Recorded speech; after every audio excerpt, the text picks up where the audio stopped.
Super Lucky Disaster Man.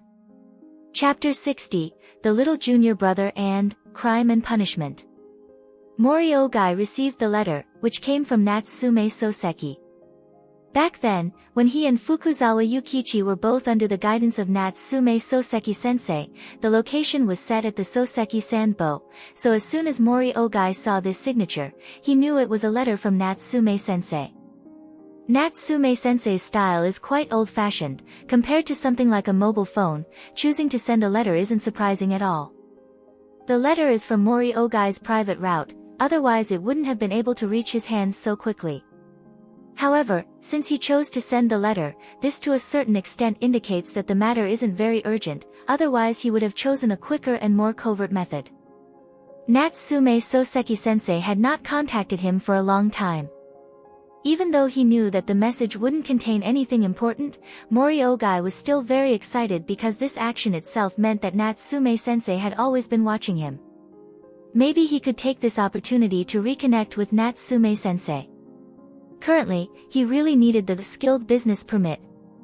Compared to blindly struggling alone, if Natsume-sensei, who had significant influence within the government, was willing to help, it would save a lot of trouble. Mori Ogai confirmed the safety of the content after checking it with inspection tools, so he proceeded to the content without hesitation. He didn't care about the dismissive tone on the other end of the phone from Dazai Osamu, letting the other party hang up while he eagerly opened the letter himself. What is Natsume-sensei writing about this time? While opening the letter, Mori Ogai's mind was still in a whirlwind. Is it because he recently makes plan for the skilled business permit? The likelihood is very low. Natsume-sensei had already said when he and Fukuzawa Yukichi became his apprentices that from now on they must rely on themselves. Unless it's a serious situation, he won't interfere with how they move forward, basically letting them run free. Thinking back and forth, Mori Ogai still couldn't figure out what the letter would say.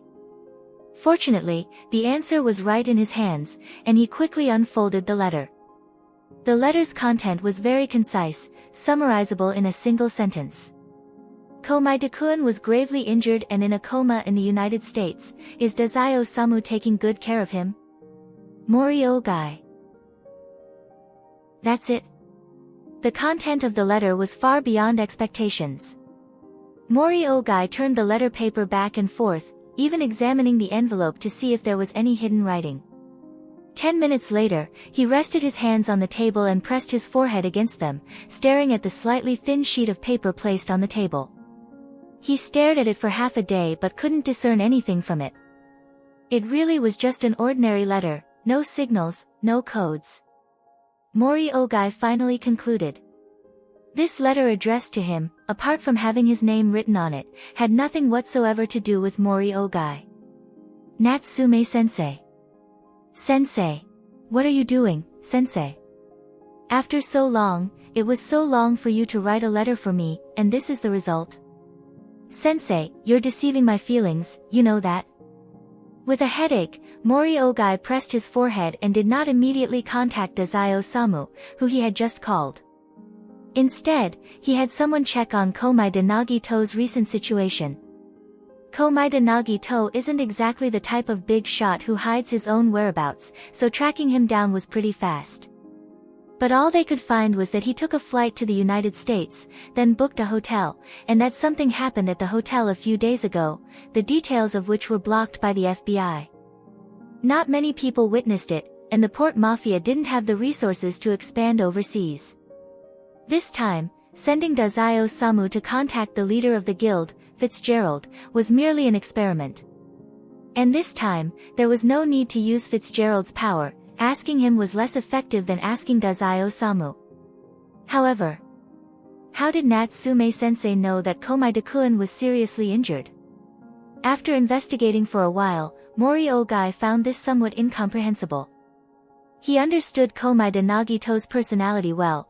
He would never trouble Natsume Soseki just because he was injured. Moreover, there was no practical use in contacting Natsume-sensei in this situation. Even if Natsume-sensei were the Prime Minister of Japan, he wouldn't be able to help. The information said that Komaeda was critically injured and unconscious, so it must have been someone else who told Natsume-sensei. Was it the FBI? But was it necessary to involve the FBI just for Komaeda-kun? Mori Ogai thought until he had a headache. He believed that Natsume-sensei would not waste a favor like this, but the letter in front of him made him waver. The police over there. Right, probably intel from the Japanese police. Mori Ogai pressed the bridge of his nose. But since when did the Japanese police have such a good relationship with the FBI? Though it took a roundabout route, Mori Ogai still managed to deduce the correct answer. After Akai Shuichi shared information with the Japanese police, Furuyare passed it on to Morofushi Hiromitsu, the one who had been indirectly saved by Komaeda Nagito. Morofushi Hiromitsu is currently working in the National Police Agency force. Upon receiving news related to Komaeda Nagito, he became somewhat concerned and quickly recalled the last time the police had used him to investigate information about Komaeda Nagito. Therefore, he deliberately didn't hide his own worries. As a newly joined special member, his superior, who had recently been keeping an eye on Morofushi Hiromitsu, saw him like that and asked what had happened.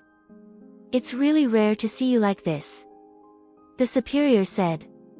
For someone like Morofushi Hiromitsu, who had been undercover in a dangerous organization for many years, such behavior was usually devoid of emotional fluctuations. The higher-ups were curious about what could make Morofushi Hiromitsu behave like this, while also worrying that if even Morofushi Hiromitsu had this attitude, there might be something significant happening. However, as Morofushi Hiromitsu is within the NPA, they hadn't received any strange information. Morofushi Hiromitsu smiled bitterly. "It's my own matter." The superior, understanding without pressing further, simply said, "If it's too difficult and you need help, you can speak up. We'll see if there's any way to assist." "It was the child who saved me before, Komaeda-kun," Morofushi Hiromitsu said, while carefully observing his superior's expression. "He went to America for a trip, but something happened." For someone trained in espionage techniques, watching his superior, who had always worked in the office, trying to act was so shallow it could be discerned at a glance, so Morofushi Hiromitsu precisely caught his superior's subtle reaction to the surname, Komaeda. "Oh." His superior paused for a moment and asked, "What happened?" Morofushi Hiromitsu then repeated the information that Furuyare had given him. "FBI intel, huh? I see," the superior said, frowning. "Don't worry, you've read that kid's file too. He wouldn't go down so easily."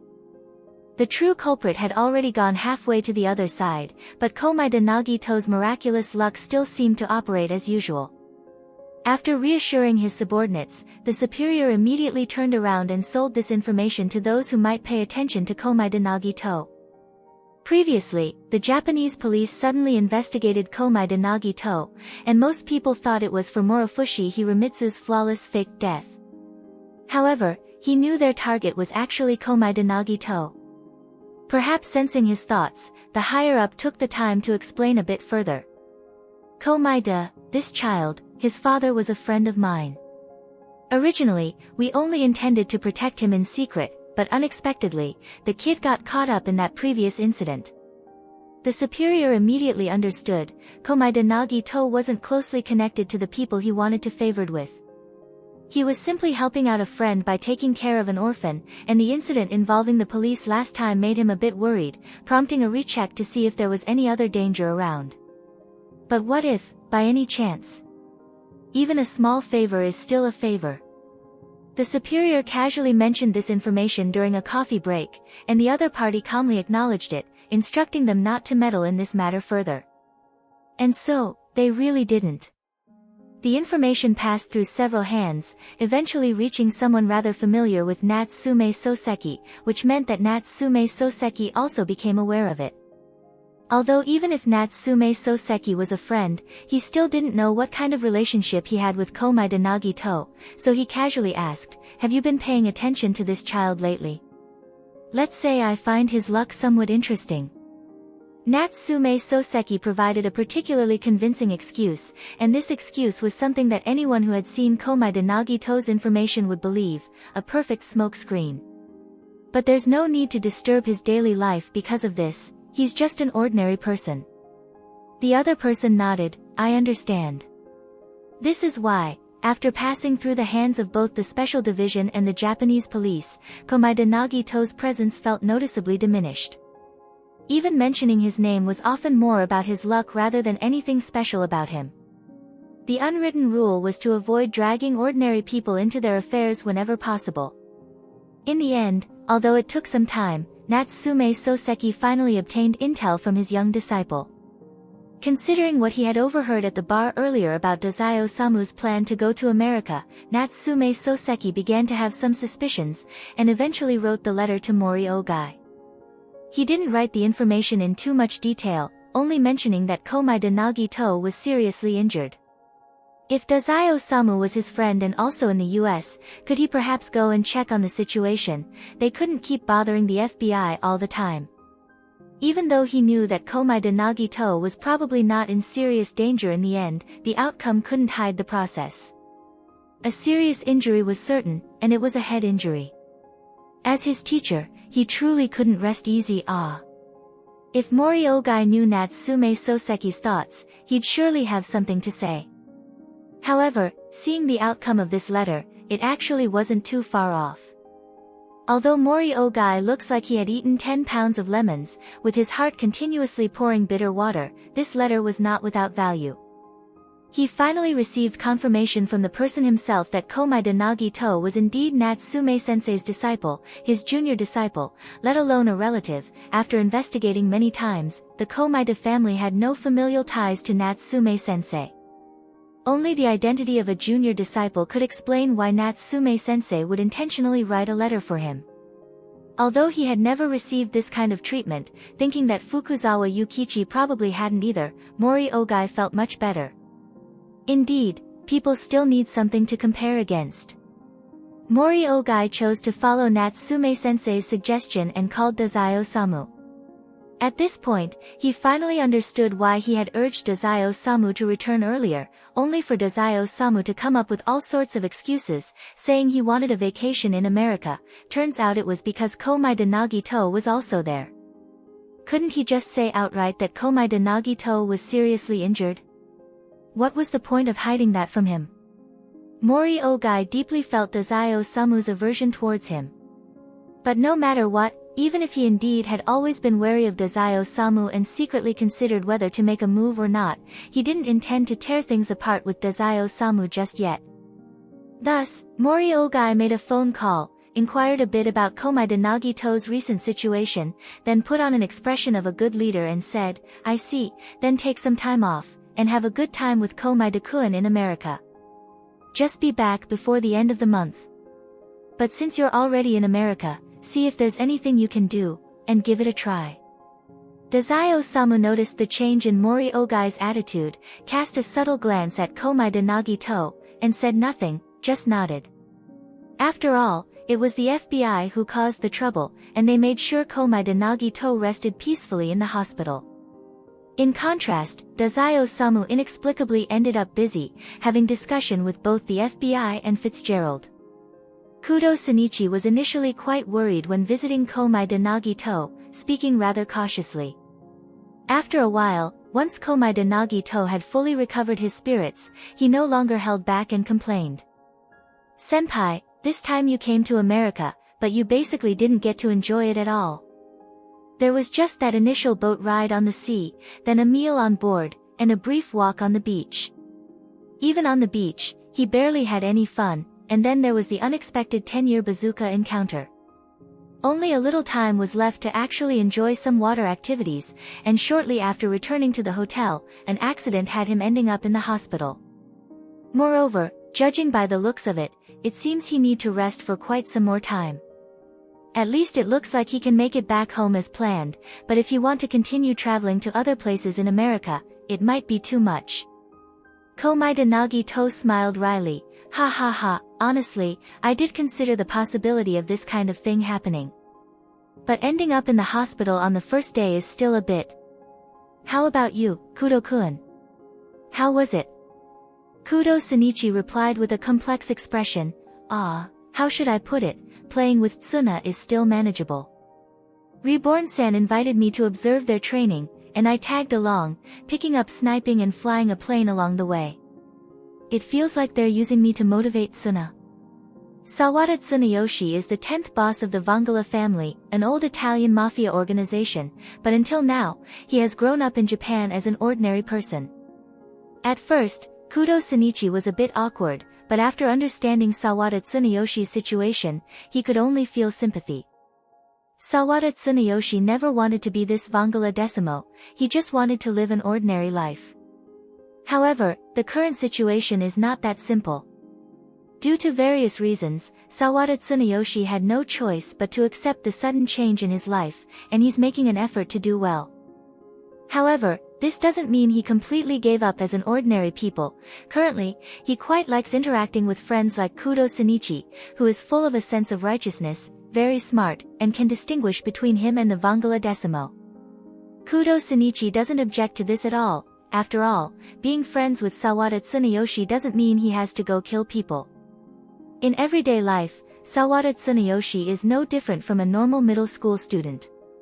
Besides, he's also quite curious about the mafia family, often pulling Sawada Tsunayoshi to ask non-stop questions. Sawada Tsunayoshi ended up answering the questions with, "I don't know," because he couldn't keep up with the new friend in front of him, and had no choice but to turn to Reborn for help, desperately trying to make up for the lack of interest he had in basic mafia knowledge. Reborn also noticed that Kudo Shinichi was someone who had no intention of getting deeply involved with the mafia, yet somehow managed to get Sawada Tsunayoshi suddenly eager to study, which led to his suggestion to bring Kudo Shinichi along to the training ground. Of course, without saying anything directly, he also informed Sawada Tsunayoshi that the training Kudo Shinichi was doing was all something that an ordinary person could handle, like piloting a plane, shooting practice, and so on. After all, in America, there are a lot of people learning this kind of stuff legally, as it's legal to carry guns there. To sum it up, Kudo Shinichi, a teenager who is fully dedicated to becoming a famous detective, somehow ended up getting involved with the Italian mafia and even attended their Hawaii training camp. Looking back, Kudo Shinichi himself finds it incredible. After ranting with Komaeda Nagito, Kudo Shinichi concluded, "Although when I'm back in Japan, these skills are probably not going to be used, but I still think this vacation was pretty fulfilling." "Don't say that," Komaeda Nagito comforted him. "Who knows, maybe you will get to use them." Kudo Shinichi, "Although I did complain earlier, that really sounds quite unlucky, senpai." At this moment, Kudo Shinichi didn't know that the skills he was currently learning would be of great help to him later.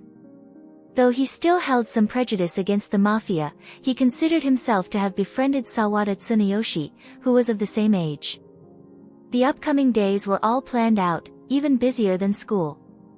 The fact that he could take the time to come see Komaeda Nagito was enough to prove how much he valued Komaeda Nagito. Dazai Osamu, though he spent a long time with Komaeda Nagito, Kudo Shinichi always seemed to see him talking with Reborn over at the Vongala side, or casually bump into him conversing with a familiar FBI agent during a visit to the hospital to check on his senpai. Besides, Dazai Osamu initially represented the Tei Corporation in dealings with Fitzgerald, which made Kudo Shinichi feel that of all the people traveling to America, the busiest one was definitely this corporate slug. Too much of a corporate slug, to the point where Kudo Shinichi began to see Dazai Osamu in a new light. After Kudo Shinichi left, Komaeda Nagito said to Dazai Osamu over dinner that evening, "Kudo-kun was really surprised that you are actually this busy. Mori-san eventually told me to give it a try, and that not giving it a try would waste his efforts." Dazai Osamu said absent-mindedly. It's impossible that he would work so hard for the Port Mafia, but Mori Ogai's request was so vague, and with such natural cover, if he didn't take the opportunity to seek some benefits for himself, wouldn't that be wasting a good chance? Finding amusement for himself was a habit for Dazai Osamu. After all, the world is so boring. While Komaeda Nagito was in a feverish state from his IV drip these past few days, Dazai Osamu, representing the Tei Corporation, finalized an agreement with Fitzgerald.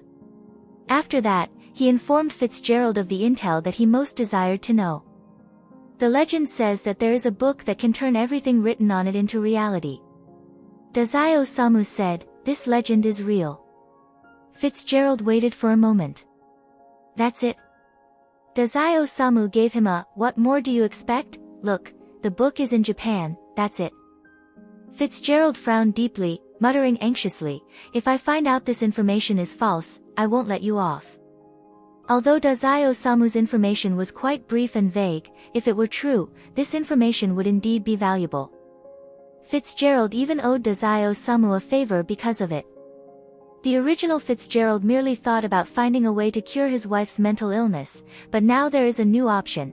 If he could get the book, he could bring his daughter back to life, and his wife would recover without any medicine needed. His family could return to a state of completeness, and with the book in hand, many things could become much simpler. Thus, Fitzgerald began investigating. Unexpectedly to Dazai-Osamu, Fitzgerald's investigation progressed extremely quickly, almost as if he had just cast the fishing net, and immediately someone was eyeing the net and starting to release the fish. Fitzgerald and Dazai-Osamu, in fact, could be considered as having formed a half-alliance, and when Dazai-Osamu negotiated with him, even though they were opponents, Fitzgerald couldn't help but admit that he truly appreciated this pesky little brat who came out of that narrow place, and so they shared a bit of intel. Dazai-Osamu didn't even bother to look at the intel, and simply said, "You got involved." Fitzgerald admitted, "That's right, and there are others keeping an eye on the book, wanting me to scout ahead." No matter how meticulous the plan was, the process by which Fitzgerald obtained the intel was roundabout, and it couldn't whitewash the fact that he had acquired such critical information in a very short time. This is clearly someone waiting for others to investigate relevant information and immediately release bait, also without concealing the exploitation of Fitzgerald. But it doesn't matter. Reuniting with his resurrected daughter and found the dawn of hope for treating his wife, Fitzgerald confidently said, "With so many people paying attention, this only serves to further demonstrate the authenticity and value of the book. As for that unknown mysterious person who gave me the intel and let me scout the way, it can be considered mutually beneficial. It's a pity, though, if I obtained the book, I would never give it to that sneaky guy." Dazai-Osamu shrugged, "Good luck to you, contact me when you need help. Right now, I'm more interested in the one hiding behind." This was a kind of intuition. Dazai-Osamu looked over the methods and processes Fitzgerald's guild used to gather intel, selecting a few things he found suspicious, intending to discuss with the FBI about a potential sweep operation to root out crime. They couldn't let Fitzgerald handle it, otherwise no one would be willing to accept his bounty in the future. But letting the FBI do it came with no burden. After all, that was their job, wasn't it? Dazai-Osamu directly sought out Akai Shuichi. After all, the FBI wasn't as sturdy as steel, and he had no interest in being too conspicuous. He was just an innocent tourist passing through Japan. Akai Shuichi understood his intentions, maintaining his stoic demeanor while silently cursing the FBI intelligence department for being as useless as always. Their intel network and efficiency couldn't even compare to someone visiting America for the first time from Japan. Thus, while Komaeda Nagi To lay bedridden for recovery, the FBI, with the intel provided by Dazai-Osamu, carried out several secret operations, drawing the attention of those pulling the strings from behind the scenes. Too sudden, although it's no longer useful, being dealt with by the FBI just like that is just too sudden, someone complained.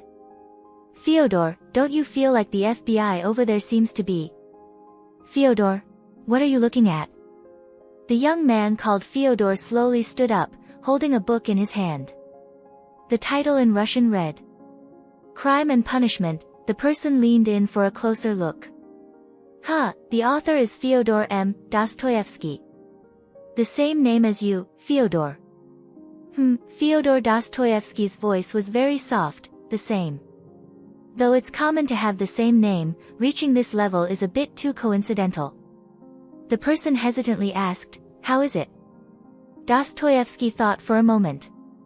"Enough to make me want to meet the author in person." Chapter 60 end.